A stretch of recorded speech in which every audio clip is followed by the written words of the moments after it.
Cordial saludo. Mi nombre es Jessica Paola Cano y a continuación voy a explicar acerca de la psicología forense y la psicología criminal. Y es importante que para ello se conozca acerca de la definición de lo que es la psicología forense.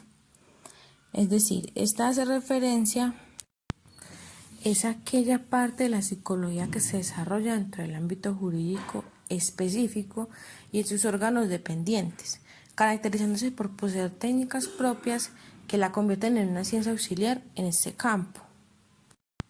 Dicho de otra manera, la psicología forense aborda la conducta y los procesos mentales que requieren ser explicados o determinados durante un juicio oral.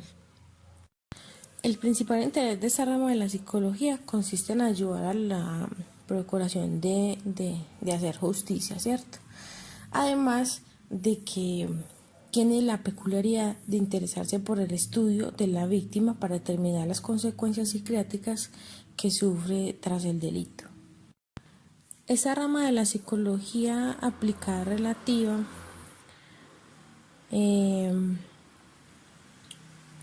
infiere en la recolección, análisis y la presentación de evidencias psicológicas para propósitos judiciales.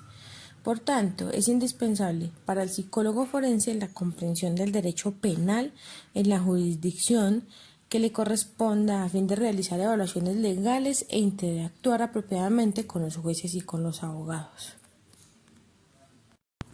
Otro aspecto importante del psicólogo forense es que debe contar con la habilidad de testificar ante un juzgado sobre la pericia que haya realizado. Supongamos, determinar el estado mental del procesado a la hora de realizar el delito.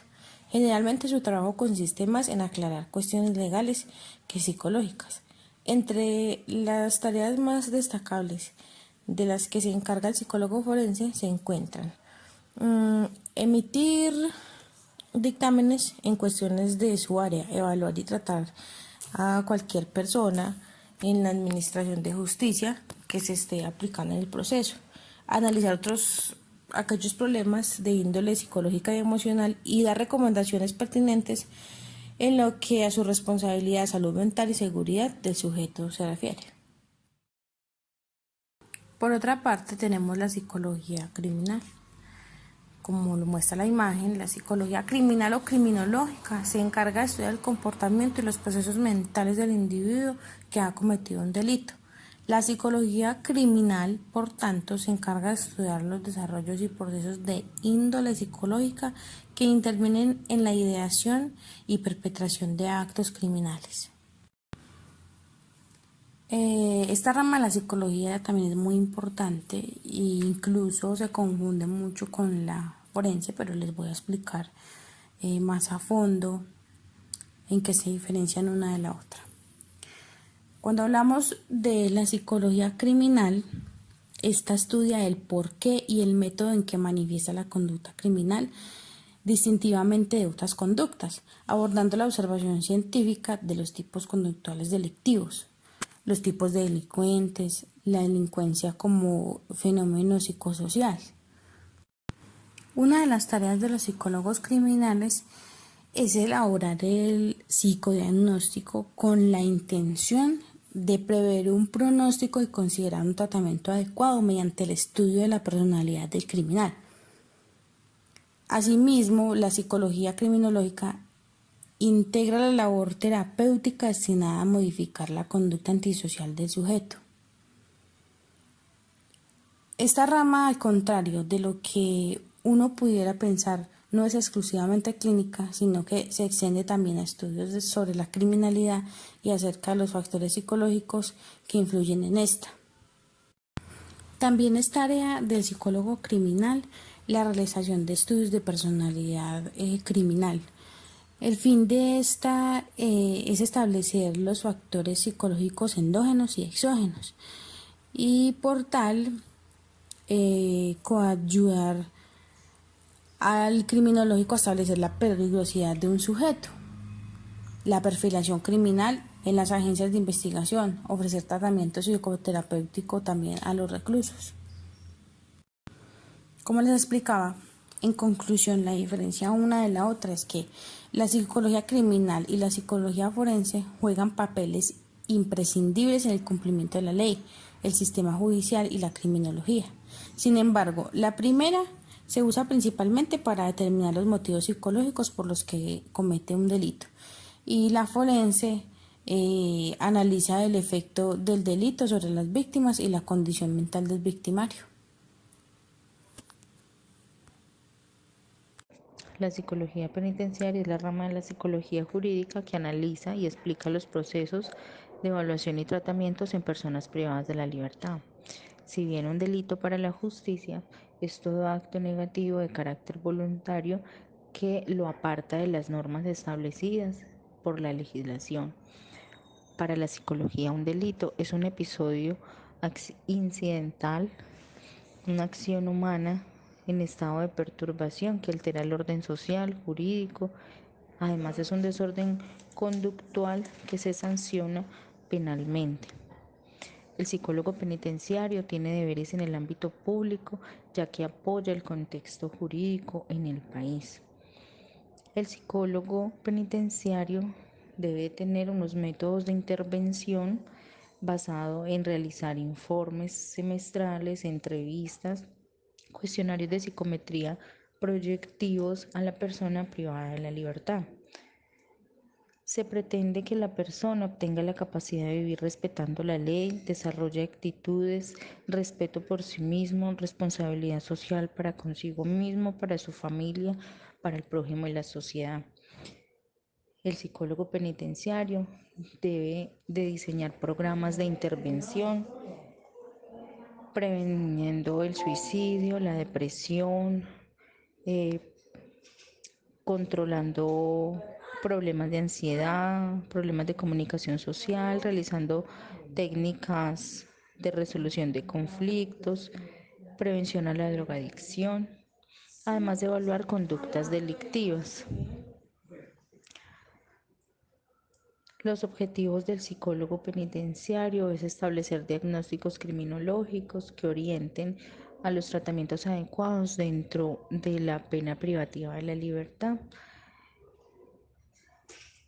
Esto se basa en verificar las fases en que se encuentra la persona en el área de la seguridad, si es una persona que puede convivir socialmente con los demás. En el área laboral es examinar en qué puede desempeñarse esta persona. En el área educativa, en qué nivel de escolaridad se encuentra al momento de llegar, para así aportarle nuevos conocimientos. En el área de la salud, primordial cuando una persona llega a privar la libertad, verificar en qué estado de salud se encuentra, si tiene alguna enfermedad terminal, enfermedades crónicas. Y a nivel psicológico, súper importante saber si la persona tiene déficits o excesos conductuales.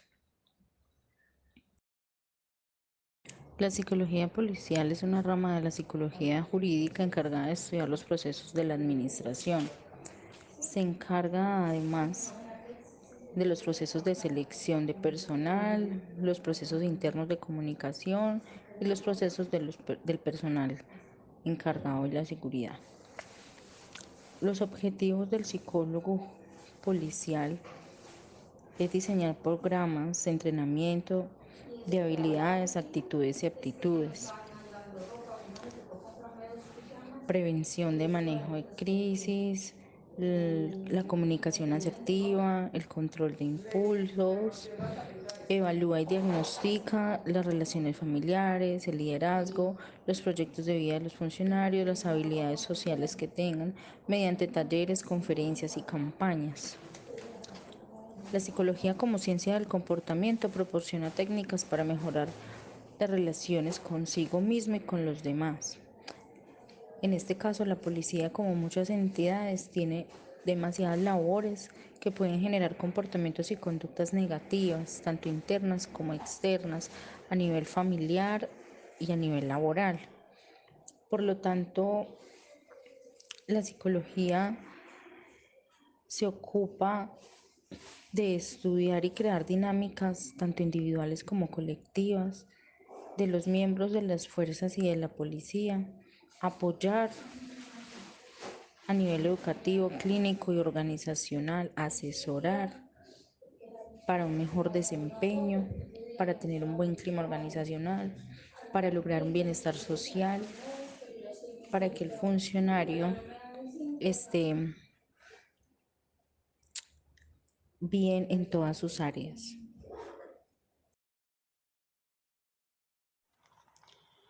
Cordial saludo, soy la estudiante Estefanía Velázquez. La psicología del testimonio surge como un intento de estudiar la memoria y la percepción en los entornos cotidianos. Por lo tanto, se considera que este campo de acción se desarrolla en base a la psicología experimental y sobre las aplicaciones de la psicología cognitiva con el fin de desarmar los errores relacionados con la memoria y obtener una correcta actuación ante las declaraciones y pruebas de identificación. En otras palabras, poder determinar la calidad de los testimonios tanto en exactitud como en credibilidad. Por lo tanto, se determina que la psicología del testimonio se encarga de analizar los fenómenos relacionados con el testimonio de una persona por medio de los procesos psicológicos básicos para así dar veracidad ante la prueba testificada. Sin embargo, estos testimonios pueden constar de falsedad, ya que es difícil detectar cuándo un testigo está mintiendo y cuándo no. De modo que los profesionales deben de acudir a ciertos métodos y teorías, como por ejemplo, existen las microexpresiones, teorías de la carga cognitiva, polígrafos, seguimiento de reacciones o reacciones del ojo, entre otras más, para así intentar subir el porcentaje de detención a la mentira y poder evitar falsos positivos, es decir, personas que están condenadas por un delito que realmente no han cometido. O de lo contrario, los falsos negativos se refiere a las personas que han cometido un delito, pero su capacidad de engañar manipulan el sistema y se liberan de estar condenados en la cárcel. Sin más preámbulo, para finalizar, la psicología del testimonio le brinda exactitud y credibilidad a las actuaciones judiciales, ya que en este ámbito los profesionales a cargo, llámese abogados, policías, psicólogos, siempre estarán a la expectativa de trabajar por la veracidad de las declaraciones de los testigos ante el tribunal.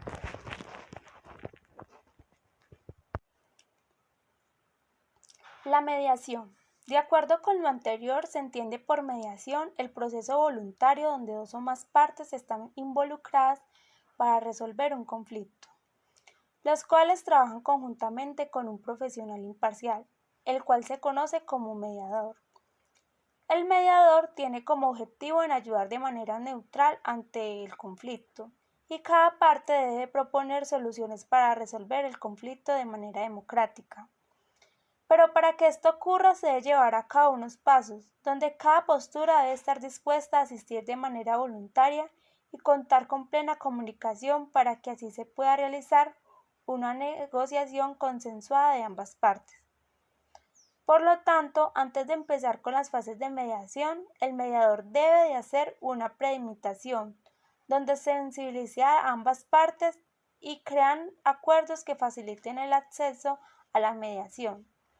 Ya después de eso, empieza la fase de mediación, la cual cuenta con 5 pasos, los cuales son presentación y reglas del juego, exposición del conflicto, aclaración del problema, proponer soluciones para el conflicto y por último llegar a un acuerdo.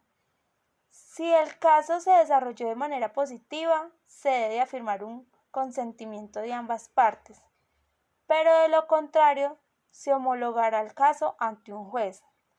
Para finalizar, consideramos que la mediación es un proceso en el cual nos permite hacer una reforma ante ciertos desacuerdos, vinculados a una mediación civil, matrimonial, empresarial, familiar, escolar, entre otras. Además, la mediación también nos garantiza ahorro de tiempo, de coste y que cada una de sus contrapartes pueda dialogar y llegar a una posible solución sin tener que acudir a un tribunal.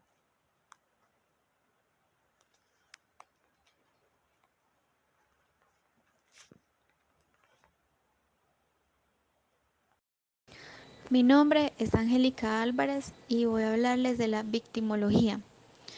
Bueno, la victimología es una disciplina científica derivada de la criminología, que estudia los crímenes, pero desde el punto de vista de las víctimas.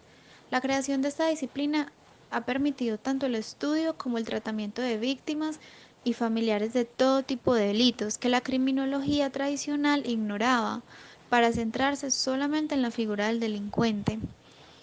El principal objeto de estudio de esta disciplina es la víctima y sus características, así como también su relación con el delincuente y su rol dentro de la situación delictiva.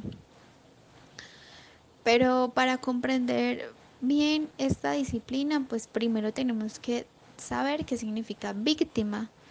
Y según la resolución 4034 de 1985 de la Asamblea General de la ONU, se entiende como tal el sujeto que haya sufrido daños físicos, psicológicos, emocionales o un ataque y disminución de sus derechos fundamentales como consecuencia de acciones u omisiones que violen la legislación. Y ya a partir de esta definición surgen otras cuatro, que son los cuatro tipos de víctimas que existen. La primera es la víctima determinada. Esta víctima es la que es escogida voluntariamente por el criminal, pero su elección no es producto del azar. Por ejemplo, los crímenes pasionales, las venganzas o los crímenes que son llevados a cabo por familiares o allegados de la víctima. El segundo tipo de víctima es la víctima indiferente. Esta sí es escogida al azar. El crimen podría realizarse con cualquier otra persona sin que ello produjera ningún cambio en el criminal. Por ejemplo, las personas que son víctimas de fraude, que son estafadas o que son atracadas en la calle. Este sería un ejemplo. El tercer tipo de víctima es la víctima resistente. Es esta víctima que es capaz de presentar resistencia y defenderse del ataque. El cuarto tipo de víctima es la víctima coadyuvante. No siempre que se da una situación en que un sujeto es víctima de un crimen, este es un sujeto sin vinculación con el hecho criminal, porque existen también víctimas que participan de forma activa en el delito. Bueno, ahora hablemos de la metodología de esta disciplina científica. La victimología se ha situado siempre en una posición empírica, haciendo hipótesis inductivas a partir de los casos observados. De este modo, se requiere que se realicen encuestas y observaciones de casos y víctimas para poder desarrollar una hipótesis válida que pueda contribuir a explicar los procesos de victimización. Bueno, ahora pasemos a la psicología judicial. La psicología judicial es la rama de la psicología que relaciona esta ciencia, es decir, la psicología, con el derecho. La psicología judicial es una rama o especialidad de la psicología y como tal es una disciplina aplicada que trata de aplicar los conocimientos y técnicas básicas y experimentales propias de la psicología al estudio de la conducta humana en sus diferentes facetas dentro del ámbito legal en diferentes contextos. La meta es favorecer las conclusiones legales en las que hay implicadas cuestiones psicológicas o psiquiátricas. Por medio de evaluaciones exhaustivas se elaboran informes judiciales. La psicología judicial se nutre de dos disciplinas, que es la psicología y el derecho. La ley y la psicología son disciplinas distintas, pero tienen mucho en común, aunque el objetivo de la psicología sea comprender la conducta de las personas y el objeto de las leyes sea regularlas, ambas hacen suposiciones sobre qué causa que las personas se comporten de la forma en que lo hacen. A grandes rasgos, el psicólogo jurídico se encarga de estudiar, evaluar e investigar lo que ocurre dentro del sistema legal. Esto incluye la selección de jurados, investigaciones para mejorar el sistema de justicia y evaluaciones sobre la veracidad de los testimonios de las personas que presenciaron un crimen o un delito. Una de las funciones primarias del psicólogo jurídico es evaluar y valorar individuos para los cuerpos legales y sistemas judiciales. En este contexto, el psicólogo puede evaluar a una amplia variedad de personas, desde a un progenitor intentando obtener la custodia de sus hijos menores hasta un preso, por ejemplo, que va a ir a juicio por haber cometido un asesinato. También entrevistan a candidatos para trabajos dentro del sistema legal para evaluar la idoneidad para el puesto, es decir, que tengan todas las características profesionales que necesitan para laborar dentro de este sistema legal. Para llegar a cabo esta función, los psicólogos jurídicos suelen conducir entrevistas o administrar test y otras pruebas psicológicas a los individuos que se enfrentan a cargos criminales o civiles, intentando ser los más objetivos y científicamente rigurosos posibles. Buen día, mi nombre es Diana Marcela Montes. A continuación les voy a hablar acerca de la psicología del trabajo y la psicología organizacional, las cuales son muy importantes a nivel laboral, ya que se encargan de estudiar y comprender a las personas que hacen parte de una organización. La psicología del trabajo se encarga de organizar y mejorar al sistema judicial a través de la selección y la evaluación del personal, así como también desde la formación y desarrollo del mismo. La psicología organizacional se encarga de analizar cómo se comporta un individuo en una organización para detectar problemas que afectan a nivel personal o grupal, mejorando el rendimiento de la organización, y su objetivo es generar bienestar ambiental y mental a los miembros de la misma. Gracias.